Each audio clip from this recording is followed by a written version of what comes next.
দরজায় কড়া নাড়ছে সেই বহুল প্রতীক্ষিত মহরণ। 22 গজের লড়াইয়ের আগে মাঠের বাইরের নাটকীয়তায় যখন ক্রিকেট বিশ্ব সরগরম, ঠিক তখনই নিজের আত্মবিশ্বাসী অবস্থানের কথা জানালেন পাকিস্তানি ওপেনার সাহেবজাদা ফারহান। চির প্রতিদ্বন্দ্বী ভারতের বিপক্ষে কেবল জয় নয়, বরং ভয়ডরহীন এবং আক্রমণাত্মক ক্রিকেট উপহার দেওয়ার প্রতিশ্রুতি দিয়েছেন তিনি।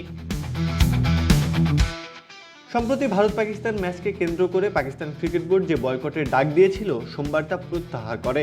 সরকারি নির্দেশে এবং বিশ্ব ক্রিকেটের বিভিন্ন মহলের অনুরোধে পাকিস্তান শেষ পর্যন্ত মাঠে নামার সিদ্ধান্ত নেয়। এই টানাপোড়েনের পর নীরবতা ভেঙেছেন ফারহান। তার ভাষ্যমতে বাইরের কোনো বিতর্ক নয়, বরং তাদের মূল লক্ষ্য এখন ভারতের বিপক্ষে ইতিবাচক ক্রিকেট খেলা।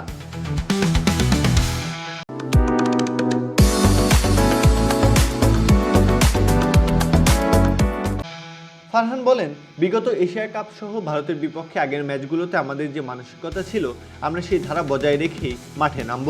আমাদের লক্ষ্য স্পষ্ট, ইতিবাচক থাকা এবং প্রথম বল থেকেই আক্রমণ সানানো। ভারতের বিপক্ষে মহারণে নামার আগে ফারহানের আত্মবিশ্বাসের রসদ যোগাচ্ছে যুক্তরাষ্ট্রের বিপক্ষে তার সাম্প্রতিক বিধ্বংসী ইনিংস। 41 বলে 73 রানের এক ঝড়ো ইনিংস খেলে দলকে 190 রানের ভারসাম্য সংগ্রহ এনে দিয়েছিলেন তিনি।